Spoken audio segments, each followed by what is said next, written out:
Welcome to Vox Populi News. This is the fourth episode of the Islam Q&A, and with me today I have the amazing Aynaz, Anni, Cyrus to give you all of the Shia answers to your questions, and as usual I will give you the Sunni answers to your questions, and that way you have a good rounded up answer to everything concerning Islam. Today we're actually only going to tackle 3 questions. We're going to try and keep it very short and condensed for our viewers. Continue to submit your questions to submissions@voxpopulinews.net. Submissions@voxpopulinews.net, and we will answer everybody's questions. I know we have a ton of questions we have not gotten to yet, but we will get to everyone's question. Annie, are you ready for the fourth episode? Oh, I'm ready. This is so exciting. People are loving the episodes. The questions are pouring in, and you've been a tremendous help on this. So I really do appreciate you being here. Oh, absolutely. It's a pleasure. But you know what's the interesting part? Somebody sent me a message last week saying, I've been watching every episode. And it's very interesting because you both give the different aspect of Shia and Sunni, and it still sounds the same to me. I'm like, exactly. Yes. It is. It's the flip side of the coin. So let's get to the first question. I'm reading it here. Do you believe that Islam is the one world religion? I know and understand it is an ideology and not a religion that is spoken of in the Bible, which will dominate during the end times. So, what do you think, Annie? Big question. I'm sorry, that was. I don't know who asked that question, but as you all know, I don't get into any comparison. I don't talk about what's said on Bible, but what I know is yes, it is not a religion; it's an ideology. And if you do know that, you shouldn't even ask that question. However, if you decided to ask, no, it is not. They might try, but I can say there are more than enough people who are educated enough or starting to be educated that they will not let such a ideology be the end of the word ideology to kill people. So I don't agree, and I don't think it is. Do I think they're trying and they're going for it? Yes, because I know within Quran it does say everybody is born in Muhammadan, everybody is a Muslim, and until the day everyone has either come back, converted, submit, or died, there will not be an end to this word. But that's just one of those, the stories we were talking about in the last episode. It's just a fantasy. But that's what they're trying for. But I do not see it happening. No, I don't. And it is an interesting question. I'm sure a lot of people are thinking about it, and there's a lot of videos about end time prophecies. Muslims have their end time prophecies, Christians have their end time prophecies, Jews have their end time prophecies. If you look at Christianity and Islam, a lot of the prophecies actually match, but on 2 different teams. So, Christian prophecies and Islamic prophecies do match on some level, but they're not both playing for the same team. It's just like Islam is the opposite of what Christians believe. I just confused myself saying that. Let me jump in with a quick because I get a feeling that just as soon as you said that, at least 100 heads were like, what? The reason she says this is because Islam basically stole everything within Bible, twisted around, turned it into their own prophet. She doesn't mean Islam and Christianity is the same. Don't get us wrong. She's just trying to let you know that you will hear a lot of familiar sounds in there, but it's just because Muhammad back then was a brilliant man who came and said, how can I trick people? I'm going to steal whatever is in Bible, I'm going to twist it to Allah's name and my own agenda, and I'm going to hand it to people. That's what she said. Sorry to interrupt. Go ahead. No, that's fine. What you have to understand is that Quraysh, which is now known as Mecca, where Muhammad came from, was the beacon of multiculturalism and multi-religions. They were polytheists, and they had several gods, and Christians and Jews and the pagans all were together inside the Kaaba, the black square cube thing that's in Mecca that all Muslims pray to, and then they want to say that they don't have idols, but that's a subject for another day. Inside of it was a statue of the Virgin Mary and a picture of Jesus back in Muhammad's time. They considered them one of their gods. So these are not stories that he just figured out from Gabriel. These are stories that were there. Plus, we also talked about him talking to Bahira, the excommunicated Christian monk who, was on the border of Syria, somewhere in there, when he was about 13 years old. But I don't think Islam is the one religion. The one thing that terrifies me personally is Chrislam. Chrislam is this new thing where they combine Christianity and Islam, two contradicting doctrines that are really just, I don't know how you would merge them together. And that is, it's not completely out there. Berlin, I believe BBC News had said that they are building the first, I don't know if you know about this, Aynaz, they're building the first all-in-one mosque, synagogue, and church, all in one building in Berlin. Okay. Yeah, so that's happening. Also, Chrislam is a very dangerous thing, and I think that Chrislam might be the one world religion that they're all trying to achieve. See, Muslims don't care. They will go into Chrislam and they will say, yeah, we approve of it. But that's just one foot in the door. Once they do that, if Chrislam takes over, then after they take over, then they'll be like all enforcing Islam. Muslims have no problem putting one foot in the door and then waiting for the other foot to go in. They don't have a problem with that. They'll do that. That's what they have done.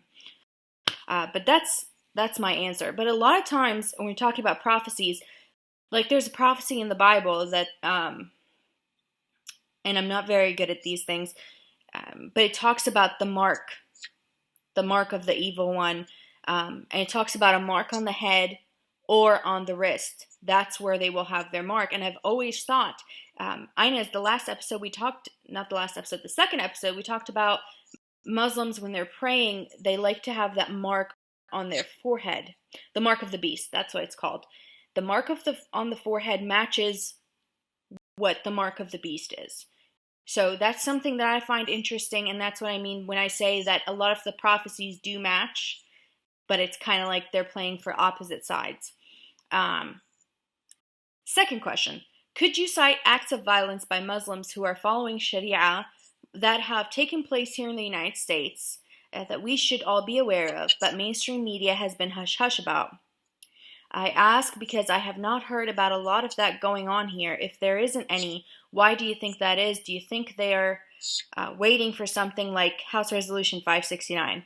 We're going to tackle this question. This is the reason we have 3 questions, not 4 this episode.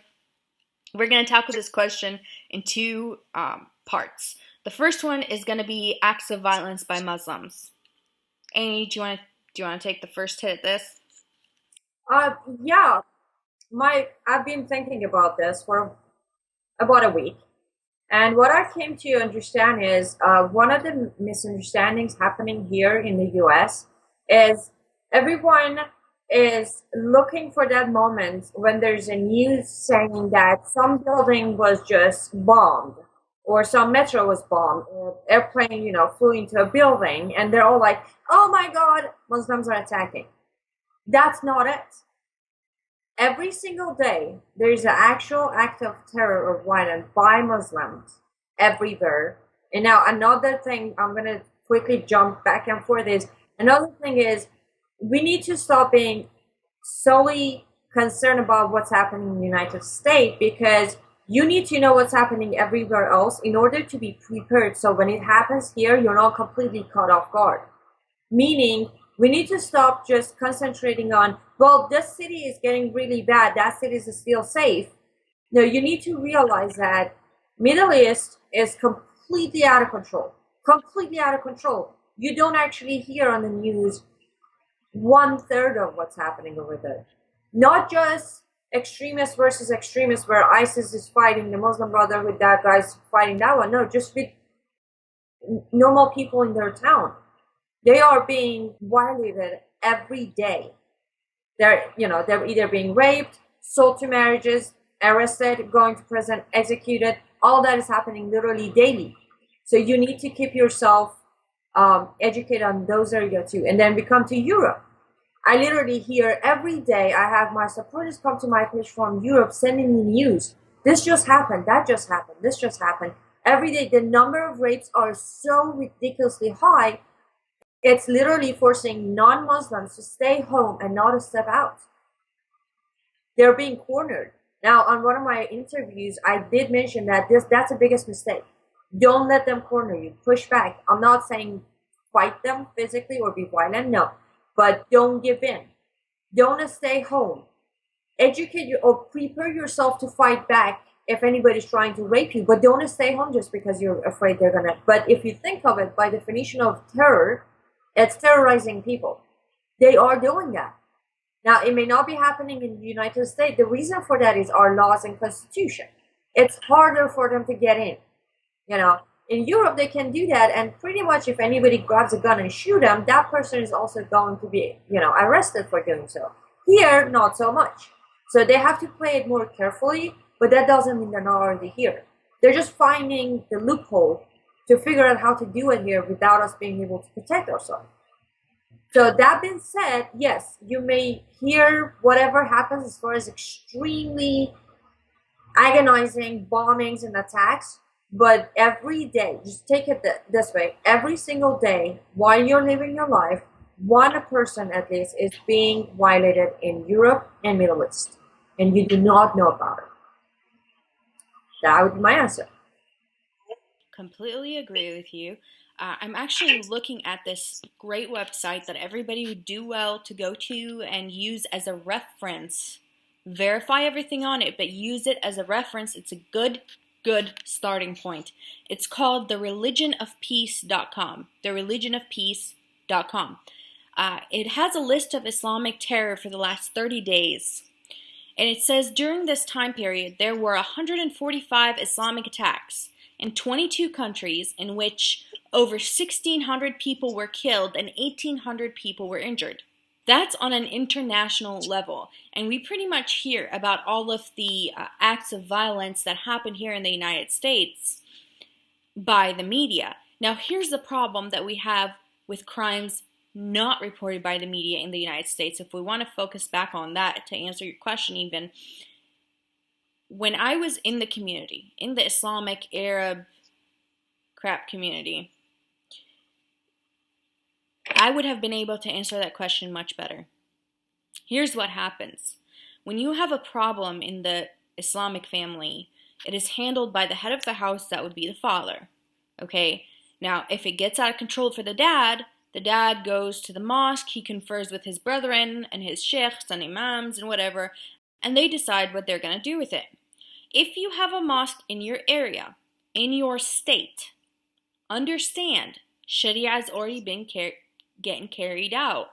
Now, you know about all the honor killings that take place, but there is even another evil, perhaps we should say, that is taking place. The people that go missing. These are not people that are usually reported missing. Somebody will say that Fatima, for example, Fatme, didn't come to school for high school. The school will report it to the police, she's been missing. The police go to the house. Oh, well, Fatima went back to the Middle East or Iran or Pakistan. She's gone to visit family for an extended period of time. Oh, her grandma's sick. Oh, how sad. Fatima's never coming back. She may not have gotten killed, but Fatima's passport was taken away, and she was sent back to that area because she has no rights there, because maybe she showed a little too much heel. Or maybe her ear was showing, or maybe she refused to wear the hijab, or maybe she refused an arranged marriage. That is not to say that once she got there, she didn't get killed. But most of the time, they get there, they get married off, and they're gone. They're disappeared. I've had this happen before with people that I knew or knew of the family, of the community. Aynaz, do you know stories like that? Oh yeah. Yep. I have court cases one in community where they just decided overnight to go back to Europe for a visit and decided to stay, never come back. You know, nobody's going to report to the police, and the police are not going to go over to the other areas, to the other countries, and investigate it, so it's pretty much a shut file.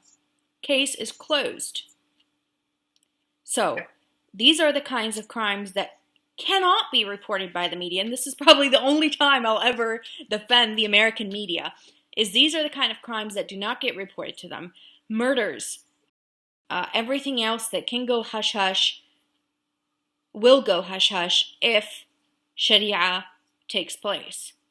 Because because honor, you have to understand, a Muslim's honor lies between the thighs of his women. And honor is the most important thing to them. And we talked about double definitions before. Honor to us is different than honor to them. Okay? So, if his honor is in question, then he will do anything and everything to make sure that it stays hush-hush, that he keeps control of it, and the community will stay silent. So, that's the answer to the first part of the question. The second part of the question was about House Resolution 569. And I'm just going to read it real quick. For anybody who is not aware of that, I don't know what to tell you except that I made a video about it on December 27th, I believe, shortly after it came out. And this was introduced December 17th, and I'm reading this off of congress.gov. Okay? No conspiracy theories. House Resolution 569 condemning violence, bigotry, and hateful rhetoric towards Muslims in the United States. You don't have to wait for Sharia to come. It's already here. This is Sharia. Speaking against Islam, speaking against Muhammad, and speaking against the Quran and the Hadith and the Sunnah is all illegal in Sharia, and now they're trying to make it a law. Now, I would suggest that you look it up. I'm going to put a link.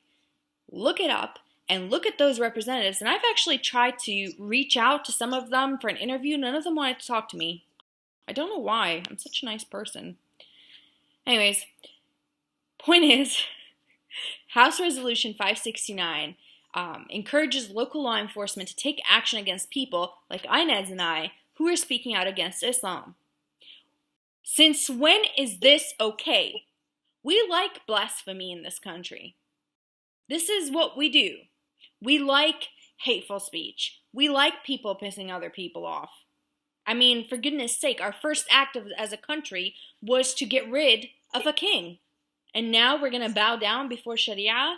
Not on my watch. That'll never happen here. Because you know what? I've lived in the Middle East where you can't say stuff like this. And we have nowhere else to go, for one. For two, this is our country. And although I'm very proud of my Hebrew heritage, and I'm sure Aynaz is very proud of her Persian heritage, this is our country. Do not mistake us. We are patriots, and we will not allow this to happen. That's my answer for 569. You go ahead, Aynaz. Okay. Well, yeah.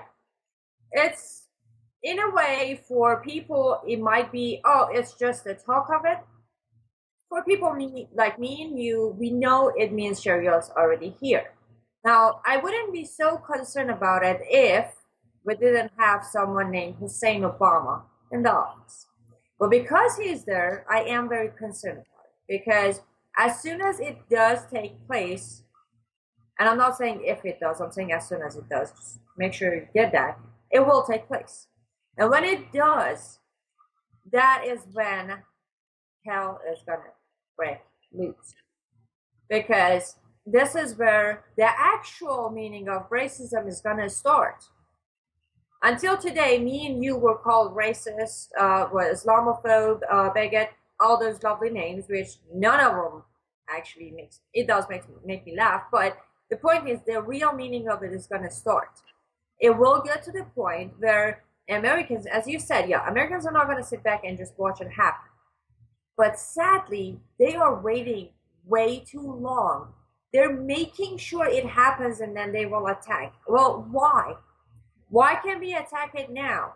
again, I go back to where I say I am pretty sure it says we the people. There are way too many ways to turn this down before it even gets to the next step. But no, unfortunately, a lot of our fellow Americans prefer to sit back, wait for it to happen, and when it does, then we do something about it. The sad news is you can't. Here's what happened. Again, I go back to history of my country, Iran. Iran turned into Islamic Republic of Iran, and within 2 weeks, the first law came out. You talk against Islam, Muhammad, Allah, or Quran, you be in trouble. The first trouble wasn't we're gonna kill you. First was we're gonna keep you in prison. Then it was we're gonna cut your. People got their tongues cut out. Go, as Farrah said, go do your research. We had Iranians who talked against Khomeini, which was the supreme leader, Quran, Allah, Muhammad, anything related to Islam or Sharia law, and their tongues were cut out. And again, it's not because Khomeini was just making things up. No, every law came from Quran. Then we got to where, you know what, we're going to kill you. We're going to kill you. Within 1 year after the revolution, 2,300 people were killed because they spoke against Islam, Sharia, Muhammad, Quran, all that whole shebang. So sad news is we're going to lose a lot of our people before we can stop them. So wake up. Wake up.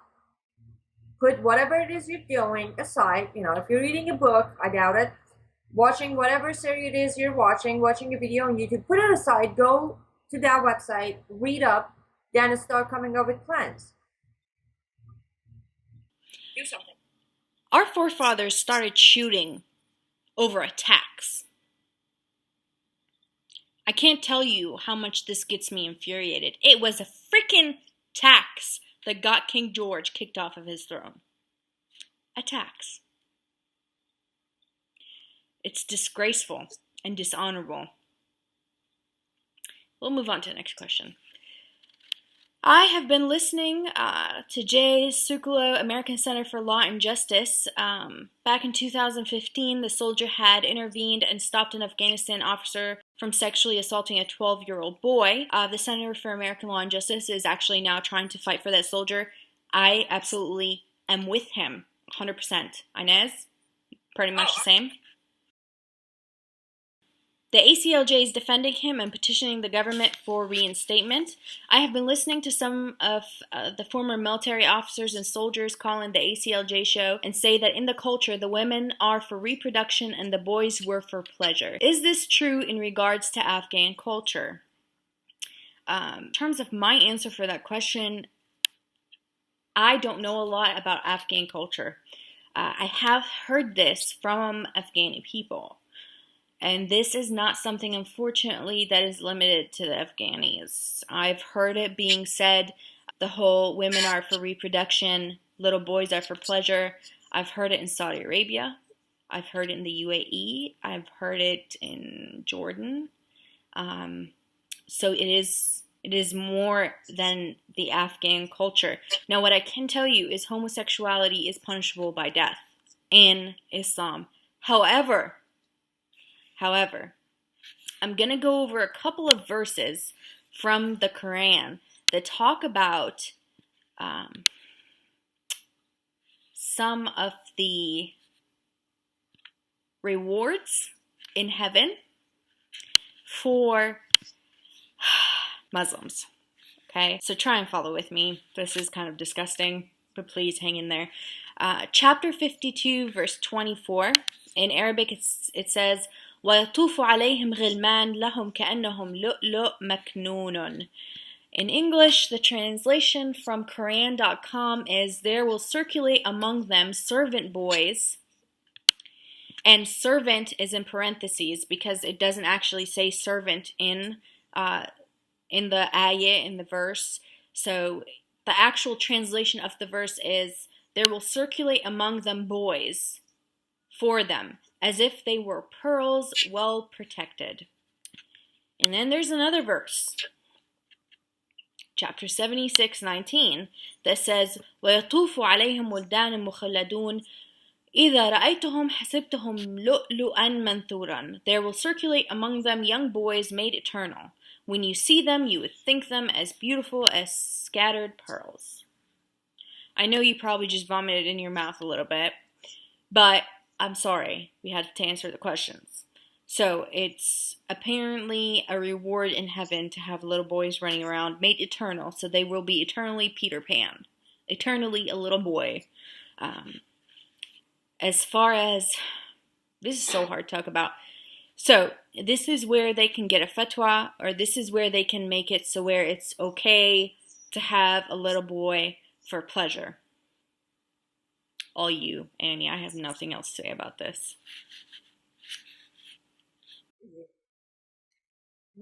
Yeah. Okay, so yes, it is within the culture of Afghan people. That I know for sure. Now, the reason I know for sure is back in the days, I think I believe it was either first or second grade, a huge number of Afghan people started, migrating to Iran for whatever reason. It was the Osama bin Laden, the Al Qaeda, and all that was happening. So a lot of them were moving to Iran. So we actually got to. I had a couple of friends, a couple of Afghani friends. So I started knowing their culture. Even one of the movie makers in Iran has made a couple of movies about Afghan kids and their life and stuff like that. So I can say for sure, yes, it is. Now, I want to rephrase that to this is not Afghanistan culture. This is an Islamic culture. Reason. You can add to the list of countries you said, Farrah, Iran and Pakistan. Now, in Iran, it's not practiced as much in a way because between Pakistan, Afghanistan, and Iran is the more educated, up-to-date country. However, it is very much practiced within the authorities, meaning the supreme leader, the imams, the sheikhs, and all of those leaders. And what you read off of Quran, it's absolutely sickening. Now, here's how it's explained in Shia, because we had to read the explanation of why is it rewarding for your boy to be either gifted to a sheikh or imam, only a sheikh or imam, or to be sent off to war where he be killed for Allah. And the reason for it is, again, I'm just a messenger, don't shoot me. I don't believe in it. But within Islam, as you know, there is an age of 9 for a girl to become a woman, and then it's the boy where there's this argument of between 14 and 16. Now, within the Shia Hadith, it's the 14. So if the boy is under age of 14, he's not a man yet. So you're not committing the crime of homosexuality. You are committing the pedophile crime, which is all right within Quran. So when you're raping an under 14 boy, you're just having a pleasure off of an infant or a kid. There is no sexuality to it yet. Yeah, it's ridiculous, but it is. This is how it's explained in Islamic culture. So under age 14, under the age of 14, it's all right because God or Allah gave the Muslim man the right to please himself. There is a hadith. Don't ask me. It's just a hadith. I will definitely try to make it and on next episode say which one it is, but it is the one where it says if a Muslim man is stuck in the middle of nowhere and he needs and has the urge of pleasing himself, he can go ahead and use his camel for it.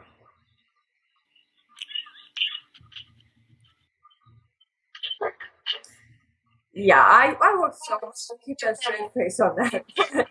It's authorized because Allah says, or no, I'm sorry, the hadith is by Muhammad. Muhammad says a man cannot have the distraction of the urge of a need for a sexual act and a pleasure because that will make him far from Allah.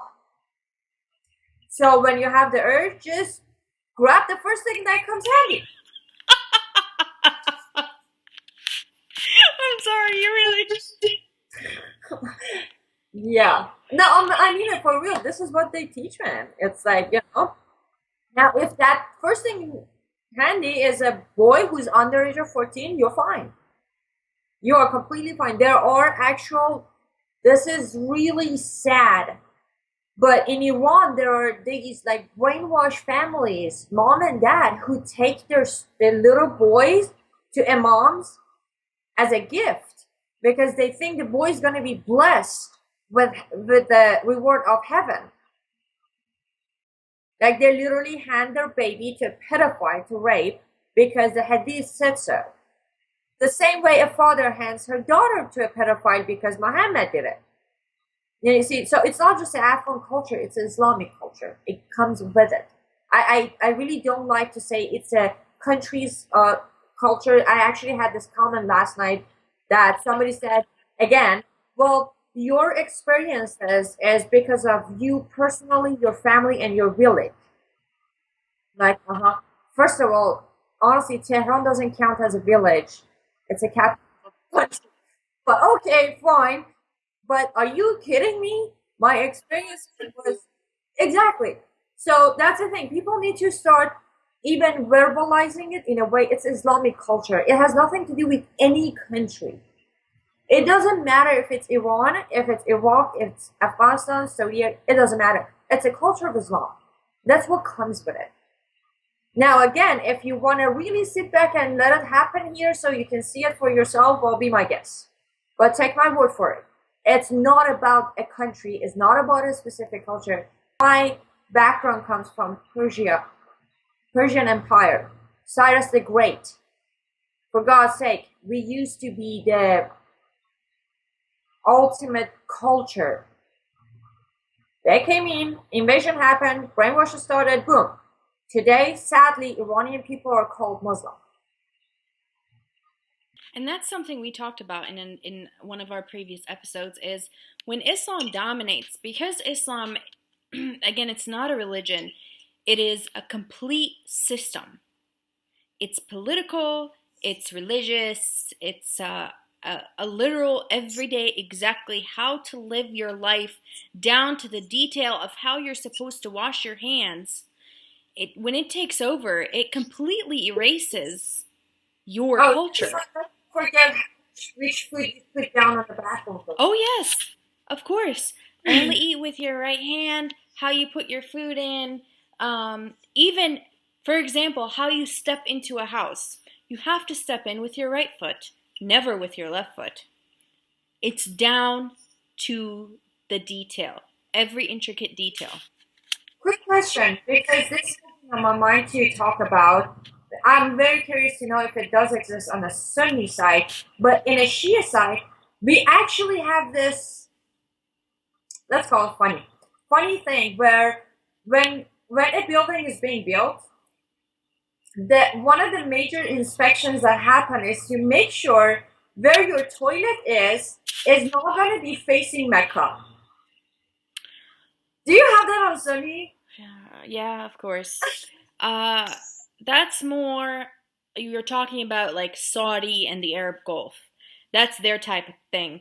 Now, I have never had a building built there, but that sounds about right in those areas. Not so much when you're getting into the Levant, because the Levant is a lot more, or used to be a lot more lenient.